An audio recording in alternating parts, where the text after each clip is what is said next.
जय हिंद सभी को। स्वागत है आपका हमारे YouTube चैनल पर। हमारे YouTube चैनल का नाम है सस्मोदे सर। और हमारे YouTube चैनल को आप सब्सक्राइब कर लेना ताकि डेली वीडियो मिलता रहे, है ना। शेयर भी करना है। चलो, आज हम लेके आए हैं कक्षा 11वीं, है ना। कक्षा 11वीं, विषय जीव विज्ञान। ठीक है, जीव विज्ञान पढ़ेंगे। अध्याय 1 और पाठ का नाम है जीव जगत। आप समझते हैं जीव जगत क्या होता है। ठीक है, जीव जगत क्या होता है, जीव से ही पता चल रहा है। जीवों का जगत, ठीक है, जीवों का जगत। अब जीव के अंतर्गत बहुत सारी चीज आ जाती है, जानवर, मनुष्य, छोटे छोटे कीड़े मकोड़े, है ना, पेड़ पौधे। तो ये क्या है, सारा की सारा जीव जगत है, जीवों का जगत। तो इसको मैंने परिभाषा में भी लिख दिया है। जीव जगत क्या होता है, पृथ्वी पर मौजूद सभी जीव, पृथ्वी पर जितने भी जीव आपको दिखाई दे रहे हैं जीव, है ना। अब जीव क्या है, जिसमें जानो, में परिभाषा मैंने नीचे लिखवा दिया है, वो भी समझ जाना। पृथ्वी पर मौजूद सभी जीव, जैसे मनुष्य, पेड़ पौधे, जानवर, सूक्ष्म जीव यानी छोटे छोटे जीव, है ना, सूक्ष्म यानी छोटे छोटे छोटे जीव, और पक्षियों का एक विशाल परस्पर जुड़ा हुआ संसार। और पक्षियों का भी जो आपस में जुड़ा हुआ है, सारे जीव एक दूसरे को जुड़े हुए हैं। ये जीव पृथ्वी पर सभी स्थानों पर पाए जाते हैं, सभी स्थान पर पाए जाते हैं, जैसे महासागर, झील, पर्वत, वन, है ना, सभी स्थानों पे पाए जाते हैं। तो हम कह सकते हैं कि जीव जगत क्या होता है, जीवों का जगत, है ना। संसार जीव से ही भरा पड़ा है ना। तो ये सारा की सारी क्या हो गया, जीव जगत। समझ में आया आपको जीव जगत क्या होता है, जीवों का जगत। आप देखते हैं कि जीव क्या है ना, सजीव क्या है, निर्जीव क्या है। सजीव, सजीव से हमें ये याद रखना है कि जिसमें जान हो। वे सभी जीव, जितने भी जीव हैं जिसमें जान होती है। अब जान कैसे होगी, जिसमें जीवन, जीवन क्या हो, जीने के लिए, है ना। जीने के लिए हम भोजन करते हैं, है ना, एक स्थान से दूसरे स्थान जाते हैं, छोटे से बड़े होते हैं। तो ये क्या है, एक जीवन है।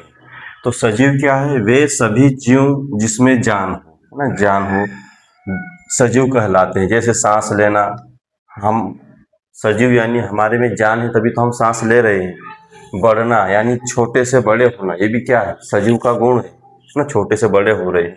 भोजन करना यानी हम डेली हम भोजन करते हैं, ये भी क्या है, सजीव है, सजीव के गुण है। अपनी पीढ़ी को आगे बढ़ाना यानी अपनी पीढ़ी, अपनी संतान के माध्यम से पीढ़ी को आगे बढ़ाना, है ना।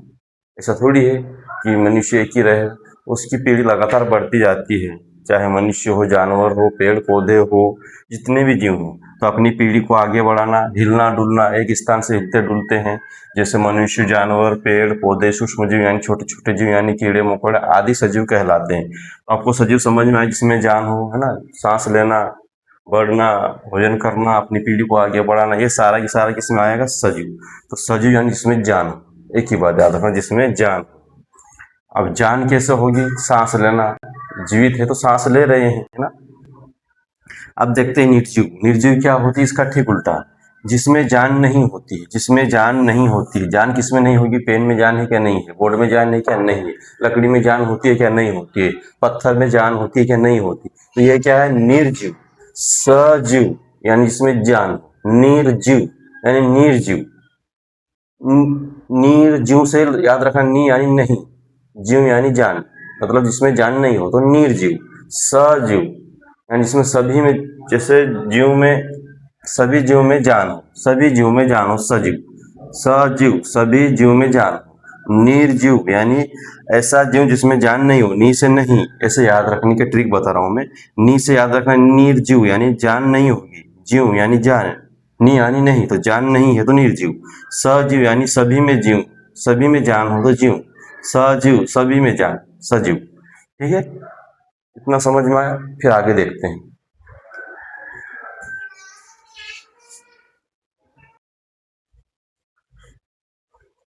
चलो अब इसको समझते हैं।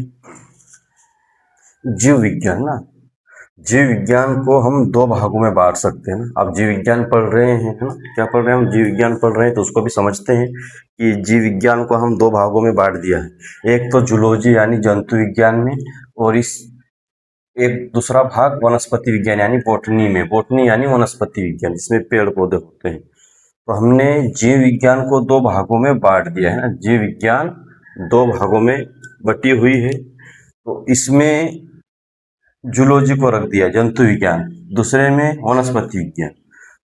तो सबसे पहले जीव विज्ञान के जनक कौन थे, यानी जीव विज्ञान का निर्माण करने वाला कौन, जनक यानी फादर, जीव विज्ञान के फादर कौन, जनक कौन है, तो अरस्तु, ये याद रखना। जीव विज्ञान के जनक कौन है, अरस्तु यानी फादर ना, यानी जीव विज्ञान के निर्माण करता कौन है, जनक है। तो ये समझ में आना चाहिए आपको कि जीव विज्ञान के जनक कौन। हम जीव विज्ञान पढ़ रहे हैं तो उसके बारे में ये भी तो पता होना चाहिए कि जीव विज्ञान के जनक कौन है, तो अरस्तु। ये खास इंपॉर्टेंट पॉइंट है आपका, है ना, परीक्षा में आएगा। जीव विज्ञान के जनक कौन है, तो अरस्तु है ना। और इसी जीव विज्ञान को दो भागों में बांट दिया है, जूलॉजी और बॉटनी। जूलॉजी यानी जंतु विज्ञान, बॉटनी यानी वनस्पति विज्ञान। ठीक है, दो भागों में बांट दिया है। इसके कुछ गुण देख लो। आप आगे आप देखो, जूलॉजी के जनक भी कौन है यार, जनक अरस्तु ही है ना। जूलॉजी के जनक कौन है, अरस्तु है। जीव विज्ञान के भी जनक कौन है, अरस्तु है। और जूलॉजी के जनक भी कौन है, अरस्तु है। यानी जंतु विज्ञान के जनक कौन हुआ, जंतु विज्ञान के जनक कौन हुआ, अरस्तु। जीव विज्ञान में भी जंतु ही आ रहा है ना, तो इसलिए इसको और इसको ऐसा नाम दे दिया, क्योंकि जीव विज्ञान में जीव ही आएंगे ना, तो जंतु विज्ञान ही आएगा। जंतु विज्ञान के जनक कौन है, अरस्तु। जंतु का अध्ययन किया जाता है, जैसे इसमें किसका अध्ययन किया जाता है, जूलॉजी में किसका अध्ययन किया जाता है, जंतु का अध्ययन किया जाता है। किसमें, जंतु विज्ञान में किसका अध्ययन किया जाता है, जंतु का अध्ययन किया जाता है। जैसे मनुष्य, जानवर, सूक्ष्म जीव आदि बहुत सारे जीव आएंगे ना, तो जीवों का अध्ययन किसमें किया जाता है, जूलॉजी में, जंतु विज्ञान में, है ना। जंतु विज्ञान के जनक अरस्तु, जीव विज्ञान के जनक अरस्तु। जंतु का अध्ययन किसमें किया जाता है, जंतु विज्ञान में। ठीक है, जंतु है तो जंतु विज्ञान में ही होगा। ऐसा ही वनस्पति विज्ञान, दूसरा भाग है वनस्पति विज्ञान। वनस्पति विज्ञान के जनक कौन है, थियोफ्रेस्टस। थियोफ्रेस्टस है ना, यानी वनस्पति के जनक कौन हुआ, थियोफ्रेस्टस है ना। जनक थियोफ्रेस्टस यानी वनस्पति के जनक थियोफ्रेस्टस है। वनस्पति का अध्ययन किया जाता है ना। बॉटनी में किसका अध्ययन किया जाता है, वनस्पति का अध्ययन किया जाता है। वनस्पति बोले तो पेड़ पौधे, ठीक, पेड़ पौधों में अध्ययन किया जाता है बॉटनी में। तो अभी तो हम इस जंतु विज्ञान पढ़ेंगे ना, इस बुक में हम क्या पढ़ेंगे अभी, जंतु विज्ञान, जूलॉजी, जंतु विज्ञान पढ़ते हैं। चलो, तो जीव क्या है, मैंने आपको पहले ही बताया, जीव यानी सजीव को ही हम जीव कहेंगे, है ना। तो ये आपको दो वाली लाइन समझ में आई। बायोलॉजी भी एक, इसको जीव विज्ञान को ही बायोलॉजी कहते हैं ना। बायोलॉजी शब्द किसने दिया था,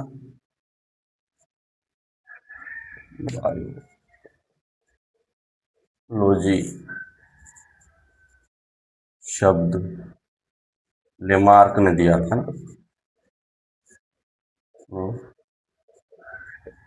दिया, ठीक है। बायोलॉजी यानी जीव विज्ञान का अध्ययन करना ही बायोलॉजी कहलाता है। जीव विज्ञान का ही अंग्रेजी नाम है बायोलॉजी। और जिस बायोलॉजी शब्द दिया था अंग्रेजी में, किसने दिया था, लेमार्क ने दिया था। ठीक है, आपको ये समझ में आया। जीव विज्ञान को हमने दो भागों में बांटा है, जूलॉजी, बॉटनी। जूलॉजी के जनक कौन है, अरस्तु। बॉटनी के जनक कौन है, थियोफ्रेस्टस, यानी वनस्पति के जनक कौन हुआ, थियोफ्रेस्टस। इसमें जंतु विज्ञान का अध्ययन किया जाता है, उसमें वनस्पति का अध्ययन किया जाता है, यानी पेड़ पौधे। अब आगे क्या है, जीव क्या है, सजीवों में वह गुण, मैंने सजीव पढ़ा दिया है, सजीवों में वह गुण जो निर्जीव से अलग करे, है ना। सजीवों में वह गुण, कौन कौन से गुण होते हैं, वृद्धि करना, जनन करना, जनन यानी अपनी पीढ़ी को बढ़ाना, है ना। अनुकूलन क्रिया यानी वातावरण के अनुसार अपने आप को ढालना। उपापचय यानी शरीर के अंदर जो टूट फूट होती है, भोजन का पाचन होता है, ऊर्जा का निर्माण होता है, तो उपापचय। स्वयं को संगठित करना, है ना, स्वयं की प्रतिलिपि बनाना। स्वयं की प्रतिलिपि बनाना क्या होता है, अपनी जैसी ही संतान का निर्माण करना, स्वयं की प्रतिलिपि बनाना। स्वयं को संगठित करने का मतलब ये होता है कि अपने लक्ष्यों को एक व्यवस्थित तरीके से निर्धारण करना, है ना। स्वयं को संगठित कर रहे हैं यानी अपने आप को एक लक्ष्य को निर्धारित करना। स्वयं यानी मेरा क्या लक्ष्य मैं ही निर्धारित करूंगा, है ना। तो इसका मतलब ये होता है कि उसमें ये गुण पाए जाते हैं, जीवों में ये गुण पाए जाते हैं। सजीवों में वह गुण जो निर्जीव से अलग करें, तो निर्जीव से अलग कर रहे हैं ये गुण, जीव कहलाते हैं। इसमें अभिलक्षणों को देखते हैं, लक्षण को देखते हैं, है ना। जीव क्या है, जो सजीवों में वह गुण जो निर्जीव से अलग करे, जीव यानी सजीव, ठीक है। जैसे वृद्धि करना जीव में होती, जनन करना, अनुकूलन क्रिया, ये सब सामान्य लक्षण है ना। इनके लक्षण भी हम दो भागों में बांटेंगे, उपापचय करना यानी शरीर के अंदर भोजन का पाचन होना, ऊर्जा का निर्माण, स्वयं को संगठित करना यानी आप अपने लक्ष्य को स्वयं निर्धारित करना, स्वयं की प्रतिलिपि बनाना यानी अपने जैसे संतान का निर्माण करना, वृद्धि होना। ठीक है, चलो इतना देखते हैं, फिर आप आगे बढ़ते हैं।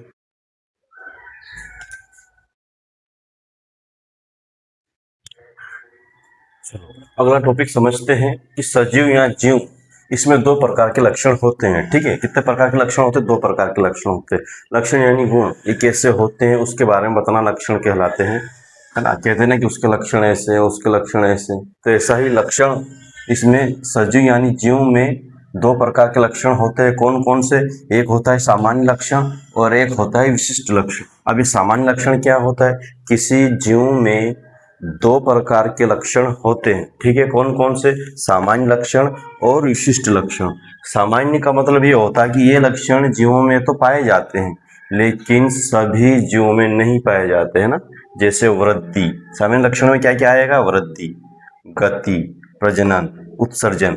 वृद्धि का मतलब होता है कि संख्या में वृद्धि होना, है ना, या फिर भार में वृद्धि होना। जैसे संख्या में कैसे? एक पेन थी, एक से 3 पेन हो गई, तो ये क्या हो गई? संख्या में वृद्धि हुई, है ना। लेकिन ये निर्जीव में वस्तु बता रहा हूँ, सजीव की बात हो रही, जीव की बात हो रही है यहाँ पे। जैसे एक परिवार में माता और पिता होते हैं, फिर उनके बच्चे हो जाते हैं, तो संख्या में वृद्धि हुई कि नहीं? ऐसा ही एक होता है गति, जिसमें गति भी होती है। तो सामान्य लक्षण में क्या क्या आएगा? वृद्धि, गति, प्रजनन और उत्सर्जन। तो आपको समझ में आया कि वृद्धि क्या होती है? संख्या में भी वृद्धि होती है और भार में भी, वजन में भी। जैसे एक परिवार से दो परिवार हुआ, अब छोटे बच्चे थे, बड़े होते गए तो उनके भार में भी, द्रव्यमान यानी वजन में भी वृद्धि होगी कि नहीं होगी? बिल्कुल होगी। छोटा था 10 किलो, फिर 20 किलो, 30 किलो, 40, 50, 60, ऐसे वजन भी बढ़ता है। तो वृद्धि में क्या क्या आएगा? संख्या में भी वृद्धि होती है और भार में भी। तो ये सामान्य लक्षण है। गति क्या है? एक स्थान से दूसरे स्थान जाना, गति कहलाएगा। प्रजनन क्या है? अपनी पीढ़ी को आगे बढ़ाना। उत्सर्जन क्या है? किसी चीज का शरीर से बाहर होना, उत्सर्जन। जैसे पसीना बाहर होता है, उत्सर्जन, है ना। जैसे मूत्र बाहर होता है, उत्सर्जन हुआ। पसीने के रूप में पसीना बाहर होता है, उत्सर्जन हुआ, है ना। तो जितने भी शरीर से बाहर जो अपशिष्ट पदार्थ बाहर होते हैं वो उत्सर्जन कहलाते हैं। ठीक है, तो सामान्य लक्षण आपको समझ में आए। ये लक्षण जीवों में तो पाए जाते हैं, जीव में तो पाए जाएंगे लेकिन सभी जीव में नहीं पाए जाते हैं। ये लक्षण जो है वृद्धि, गति, प्रजनन, उत्सर्जन आदि सामान्य लक्षण जो है जीव में तो पाए जाते हैं लेकिन सभी जीव में नहीं पाए जाते हैं ना। क्यों नहीं पाए जाते हैं? तो हम आगे उदाहरण देंगे। ये खच्चर होता है ना, खच्चर होता है, और खच्चर क्या है? एक घोड़ी और गधे का बच्चा होता है ना। घोड़ी और गधे का बच्चा होता है, उसको खच्चर बोलते हैं। और ये खच्चर जो है प्रजनन नहीं कर सकता है, अपनी पीढ़ी को आगे नहीं बढ़ा सकता है। इसलिए हम कह सकते हैं ना कि सभी जीव में ये लक्षण है क्या? नहीं है। प्रजनन देखो, सभी जीव में कहने का मतलब यही है कि सभी जीव तो करते हैं प्रजनन, लेकिन खच्चर नहीं करता है ना। तो हम कैसे कह सकते हैं कि सभी जीव में ये लक्षण होता है? तो एक एक सामान्य लक्षण हो जाता है, है ना, कि कोई जीव प्रजनन करता है, कोई जीव प्रजनन नहीं करता है, इसलिए इसको सामान्य लक्षण में रख दिया गया है। वृद्धि, वृद्धि भी क्या होता है? एक निर्जीव वस्तु में भी वृद्धि हो जाती है। जैसे रेत के टीले बड़े हो जाते हैं। रेगिस्तान में आपने देखा होगा, पहले दिन जाके देखा तो वहाँ पे समतल था, यानी इस टाइप था, और फिर आंधी तूफान आया तो वहाँ पे क्या हो गया? दूसरे दिन ये सब टीले जम गए, है ना। तो ये क्या है? रेगिस्तान में टीले भी बढ़ रहे हैं ना। तो वृद्धि में निर्जीव में भी हो रहे हैं। तो इसको हम कैसे कह सकते हैं कि ये लक्षण विशिष्ट लक्षण, मेन लक्षण है जीवों का। गति, गति निर्जीव में भी होती है। हवा के माध्यम से एक स्थान से दूसरे स्थान पे कण उड़ते हैं, तभी तो ये टीले बने। प्रजनन सभी जीव में नहीं होता है। क्यों नहीं होता है? क्योंकि हमने खच्चर का भी उदाहरण देखा, उसमें प्रजनन नहीं होता है। तो हम कैसे कहते हैं? कहते हैं कि ये लक्षण जो है सजीव में होते हैं, सामान्य लक्षण कहेंगे। उत्सर्जन आदि, तो हम इसको अच्छे से मैं समझाऊंगा, है ना। एक एक को समझाऊंगा मैं। अब मैं इकट्ठा लिख दिया हूँ ताकि आपको एक नज़र में ही पता चल जाए कि सामान्य लक्षण क्या क्या होते हैं। वृद्धि, गति, प्रजनन, उत्सर्जन आदि ये क्या है, सामान्य लक्षण है। इसको इसलिए कहा क्योंकि ये लक्षण जीवों में तो होते हैं लेकिन सभी जीवों में नहीं होते हैं ना, इसलिए इसको सामान्य लक्षण कहते हैं। एक होता है विशिष्ट लक्षण, ये लक्षण सभी जीव में पाए जाएंगे। जितने भी जीव हैं, यदि इसमें ये लक्षण होगा तो वही जीव कहलाएगा, वही जीव में सामने ये विशिष्ट लक्षण होगा। ये लक्षण सभी जीव में पाए जाते हैं, जैसे जीव द्रव्यमान, जीव द्रव्यमान, जीवों का एक द्रव्यमान होगा, ठीक है। कोशिका संरचना, उनकी एक संरचना होगी ना, आकार होगा, संरचना, कोशिका की संरचना होगी उसकी, जैसे एक एक कोशिका शरीर का निर्माण होता है, उसमें कोशिका की संरचना होगी। जैव रासायनिक अभिक्रिया, यानी शरीर के अंतर्गत जितनी भी क्रिया होती है ना, तो उसमें जैव रासायनिक क्रिया कहलाएगी। संवेदना, यानी अपने आप को एक वातावरण के अनुसार ढालना है ना, संवेदना करना यानी अपने आप को वातावरण के अनुसार ढाल लेना। जैसे ठंड आती है तो हम एकदम रजाई में ओढ़ लेते हैं ताकि हमको ठंड ना लगे, गर्मी होती है तो हम कूलर चालू कर लेते हैं, पंखे। तो ये एक पर्यावरण के अनुसार अपने आप को ढालने की कोशिश करते हैं हम। पोषण होगा, यदि विशिष्ट लक्षण, एक विशिष्ट लक्षण पोषण भी है। आकृति यानी आकार में रहना। जीवन चक्र यानी इसमें जीवन होता है, ठीक है। तो विशिष्ट लक्षण के सारे गुण हैं, ये लक्षण सभी जीव में पाए जाएंगे, लेकिन ये लक्षण जो है ये सभी जीव में नहीं पाए जाएंगे। सामान्य लक्षण यानी सभी में नहीं पाए जाते। विशिष्ट लक्षण यानी मेन लक्षण, प्रमुख लक्षण। विशिष्ट लक्षण यानी जीवों का जो मेन लक्षण है वो ये है। आपको यदि प्रश्न में आ जाएगा कि क्या वृद्धि जीवों का विशिष्ट लक्षण है, नहीं।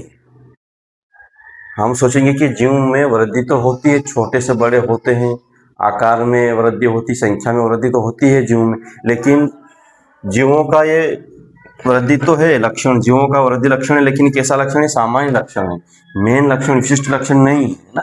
तो ऑब्जेक्टिव में से पूछते हैं है ना, कि जैसे जीवों का सामान्य लक्षण या फिर जीवों का विशिष्ट लक्षण कौन सा है ना। जैसे मैं प्रश्न एक बता देता हूँ, मान लें प्रश्न है जीवों का विशिष्ट लक्षण कौन कौन सा है। ऑब्जेक्टिव ए में आपको दिया हुआ है वृद्धि, है ना, वृद्धि और गति।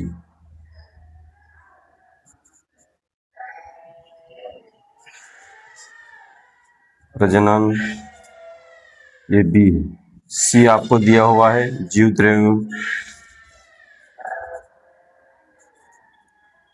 द्रव्यमान,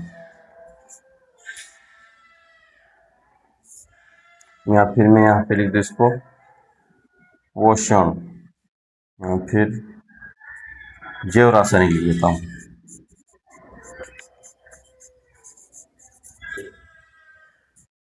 जी में लिखता हूँ ए व बी, तो कौन सा इसमें उत्तर आएगा, जीवों का विशिष्ट लक्षण, यानी जीव में क्या क्या लक्षण होते हैं, तो आप तुरंत इस पे लगा दोगे ए और बी, इस पे डी, क्योंकि वृद्धि भी होती है, प्रजनन यानी एक पीढ़ी से दूसरी पीढ़ी बनाना। तो विशिष्ट जीवों का विशिष्ट लक्षण आप में इस पे टिक लगा दें, क्योंकि आपको देखते ही पता चलता है कि जीवों में वृद्धि होती है, प्रजनन भी होता है, लेकिन ये गलत है। क्यों गलत है, क्योंकि जीवों का विशिष्ट लक्षण पूछा है, ये तो सामान्य लक्षण है। विशिष्ट लक्षण क्या है, जैव रासायनिक, यानी शरीर के अंतर्गत क्रिया होना, है ना। हम सांस ले रहे हैं, है ना, तो जीवों के अंतर्गत जो अभी क्रिया हो रही है शरीर के अंदर, जितनी भी पोषण का, ये भोजन का पाचन हो रहा है, तो जैव रासायनिक अभिक्रिया किसमें होती है। विशिष्ट लक्षण क्या कहलाएगा, सी, ऑप्शन नंबर सी सही जाएगा, है ना। विशिष्ट लक्षण पूछा है, यदि सामान्य लक्षण पूछता तो क्या आता, ये आता, लेकिन ये हमें क्या पूछा है, विशिष्ट लक्षण पूछा है। तो ऐसे प्रश्न बन जाते हैं। आपको सामान्य लक्षण और विशिष्ट लक्षण समझ में आया। चलो देखते हैं आगे, ये समझ में आया आपको। आगे इसको हम एक एक चीज को समझेंगे, है ना, कि ये सामान्य लक्षण कौन कौन से आपको एक नजर में समझ में आए, इसलिए मैंने आपको इकट्ठा लिख के बता दिया है ना। कि विशिष्ट लक्षण क्या होता है, जीव द्रव्यमान, है ना। जीव द्रव्यमान का मतलब वही होता है, मान लो कोई कोशिका है, इसके अंतर्गत जीव द्रव्य होता है, यही जीवन का आधार होती है, जीव द्रव्यमान। द्रव्य बोलते इसको, ये कोशिका के अंदर जीव, ये कोशिका को सूखने नहीं देती है ना, एक द्रव है, लिक्विड है ये। जीव द्रव्यमान का आप अर्थ में समझा रहा हूँ कि क्या होता है। एक कोशिका है, इसके अंतर्गत सब होता है, माइटोकॉन्ड्रिया, लाइसोसोम, है ना, बहुत सारी चीज़ होती है, एंडोप्लाज्मिक रेटिकुलम, गोल्जिकाई, माइटोकॉन्ड्रिया, बहुत सारी चीज़ होती है। तो ये कोशिकांगों को सूखने नहीं देता है जीव द्रव्यमान। यदि कोशिका जीव द्रव्य नहीं होगा हमारे शरीर के अंतर्गत तो हमारा शरीर तो पूरा सूख जाएगा। एक तरल पदार्थ तो होता है जो जीव कोशिकांगों को सूखने नहीं देता है। पुरकेंजी ने जीवन का आधार बताया है जीव द्रव्य को, है ना, जीव द्रव्य को जीवन का आधार होता है। ये आगे सब पढ़ेंगे हम। तो जीव द्रव्यमान समझ में आया आपको। कोशिका संरचना यानी कोशिका की संरचना होती, एक आकार होता है शरीर का। जैव रासायनिक अभिक्रिया होती, शरीर के अंतर्गत टूट-फूट होती है। संवेदना यानी पर्यावरण के अनुसार अपने आप को ढालना, है ना। पोषण, पोषण होता है। आकृति, एक आकार होता है। जीवन चक्र यानी जीवन चक्र भी चलता है हमारा, ठीक है। तो ये विशिष्ट लक्षण है, ये सामान्य लक्षण है, क्योंकि ये लक्षण कुछ निर्जीव में भी होते हैं और सजीव में भी होते हैं, इसलिए इसको सामान्य लक्षण कहा गया है। ये गुण है, देखना आप, निर्जीव में भी पाए जाएंगे, सजीव में भी पाए जाएंगे। जैसे निर्जीव में क्या पाया जाएगा, वृद्धि निर्जीव में भी होती है, गति भी निर्जीव में भी होती है, प्रजनन सभी जीव नहीं करते ना, इसलिए इसको सामान्य लक्षण में रख दिया गया। जैसे खच्चर प्रजनन नहीं करता, एक मधुमक्खी होती है, उसका भी उदाहरण दूंगा मैं, वो भी प्रजनन नहीं करती, इसलिए इसको क्या हमने सामान्य लक्षण में रख दिया है, ठीक है। चलो देखते हैं, आप इसको एक एक को समझेंगे, हाँ, है ना, ठीक है। चलो इतना स्क्रीनशॉट।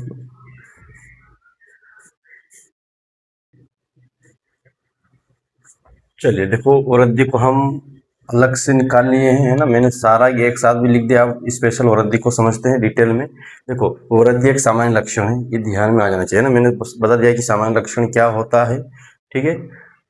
वृद्धि एक सामान्य लक्षण है, क्योंकि ये वृद्धि जो है निर्जीव में भी होती है, सजीव में भी होती है, इसलिए इसको सामान्य लक्षण में रख दिया गया है।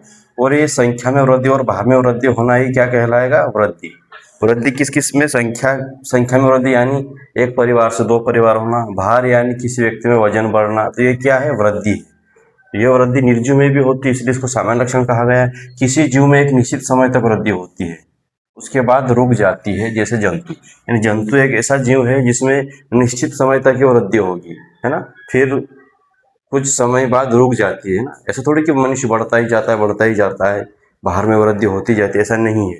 मनुष्य में कुछ एक निश्चित समय तक की वृद्धि होती है और उसके बाद रुक जाती है, जैसे जंतु। जंतु में सारे जीव आ गए हैं ना, ऐसा नहीं कि मनुष्य जंतु है, जितने भी जीव है वो जंतु होंगे। कुछ जीव में वृद्धि पूरे जीवन के दौरान चलती रहती है, जैसे पेड़ पौधे। पेड़ पौधों में क्या है, वृद्धि निरंतर समय तक चलती ही रहती है, रुकती नहीं है। तो ये भी याद रखना है कि समय, निश्चित समय तक किसकी वृद्धि होती है, जंतु में, और अनिश्चित समय तक यानी पूरे जीवन काल के दौरान किसकी वृद्धि होती है, पेड़ पौधों की, ठीक है। एक कोशिकीय जीव में एक ही कोशिका से वृद्धि एवं प्रजनन होता है। एक कोशिकीय जीव क्या है, जो एक ही कोशिका से बना हुआ होता है ना। और बहुकोशिकीय क्या है, जो अनेक कोशिकाओं से मिलकर बना होता है, जैसे हमारा शरीर। हमारे शरीर में बहुत सारे कोशिकांग हैं, माइटोकॉन्ड्रिया, लाइसोसोम, सेंट्रोसोम, एंटीप्लाज्मिक रेटिकुलम, केंद्रक, है ना, ये बहुत सारे कोशिकांग होते हैं, ठीक है। तो हमारा शरीर जो है अनेक कोशिकाओं से मिलकर बना हुआ, इसलिए बहुकोशिकीय बोलते हैं। और ये अधिक कोशिका अलग अलग कार्य के लिए जिम्मेवार होगी ना, हर कोशिका का कार्य अलग अलग होगा, लेकिन एक कोशिकीय जीव में एक ही कोशिका भी वृद्धि करेगी और उसी कोशिका से प्रजनन भी होगा, यानी पीढ़ी को आगे बढ़ाएगा। तो एक कोशिकीय, बहुकोशिकीय और आगे आएगा तो डिटेल में समझेंगे। अभी तो आप समझ जाओगे जो एक ही कोशिका से बना हुआ होता है। कोशिका क्या है, यदि यहाँ से मैं चिमटी भर से निकाल लूँ तो एक कोशिका निकल गई, समझो, है ना। तो ऐसा ही इनका जो है शरीर बहुत छोटे होते और एक ही कोशिका से बने हुए होते। बहुकोशिकीय यानी बहुत सारी कोशिका हमें मिलेगी और इन कोशिकाओं का अलग अलग कार्य के लिए जिम्मेवार होगी। हर कोशिका का अपना अपना कार्य होगा, है ना। सजीवों में वृद्धि आंतरिक बाहर में होती है। सजीवों में जो वृद्धि जो होती है वो आंतरिक यानी अंदर से ही बाहर बढ़ता है, ठीक है, किसमें, सजीवों में। और निर्जीवों में बाहरी सतह से होता है। जैसे सजीवों में वृद्धि आंतरिक बाहर में होती है, बहुकोशिकीय जीव में एक अधिक कोशिका अलग अलग कार्य के लिए जिम्मेवार होती है। जैसे ये उदाहरण दे देता हूँ, ये अंडाणु है ना, अंडाणु महिला में होता है और ये शुक्राणु। जो निश्चय चैप्टर आएगा तो उसको अच्छे से पढ़ेंगे हम। ये अंडाणु महिला में और शुक्राणु पुरुष में, ये जब आपस में निश्चय करते हैं तो क्या बनता है? जाइगोट।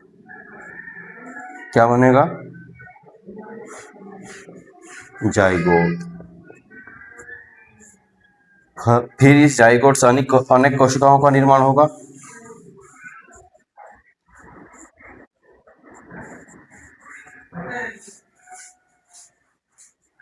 निर्माण होगा। फिर क्या होगा? कोशिका से भ्रूण का निर्माण होगा, है ना।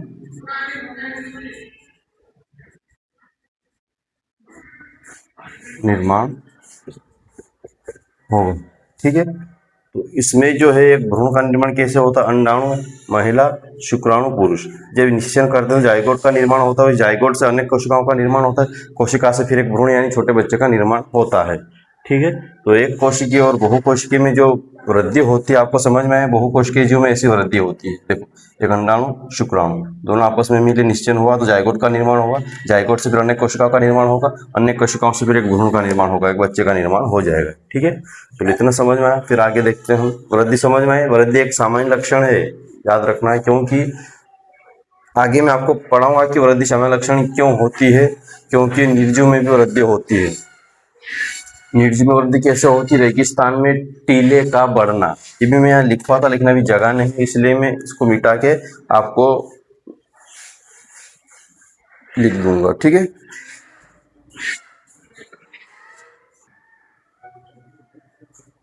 चलो, वृद्धि समझ रहे हैं। वृद्धि में हम निर्जीव को देख लेते हैं, क्योंकि इसको सामान्य लक्षण क्यों कहा गया है? क्योंकि ये वृद्धि जो है निर्जीव में भी होती है और सजीव में भी होती है, इसलिए इसको सामान्य लक्षण कहा गया है।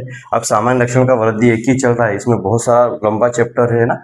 वृद्धि पढ़ेंगे, सामान्य लक्षण, फिर उत्सर्जन, है ना। तो ऐसा बहुत चलेगा। गति, प्रजनन, ये बहुत लंबा चलेगा। फिर विशिष्ट लक्षण देखेंगे। तो अभी सिर्फ हम वृद्धि को ही डिटेल में पढ़ रहे हैं, है ना। तो निर्जीव में कैसे वृद्धि थी? देखो, निर्जीव में भी वृद्धि होती है। जैसे रेगिस्तान में टीले का निर्माण होना, निर्जीव में बाहर में वृद्धि होती है, निर्जीव के बाहर में वृद्धि होती है ना, बाहर में वृद्धि होती है। और बाहर की ओर होती है, और बाहर की ओर होती है, क्योंकि बाहर से रेत उड़, जैसे मान लो ये रेगिस्तान है, आंधी तूफान आता है तो ये टीले का निर्माण हो जाता है, ये ऐसा इस टाइप से। ये रेगिस्तान है, ये क्या है? टीले, टीले बन जाते हैं। तो वृद्धि हुई कि नहीं? बाहर में वृद्धि हुई कि नहीं हुई? तो इसलिए निर्जीव क्या है? निर्जीव में क्या है? वृद्धि होती है, और सजीव में भी होती है और निर्जीव में भी होती है। तो इसलिए इसको सामान्य लक्षण में रखा गया है। तो हम इसको यहाँ पे लिख देते हैं कि अतः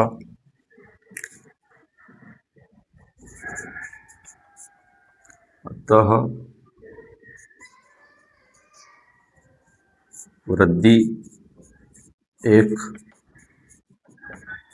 सामान्य लक्षण है, क्योंकि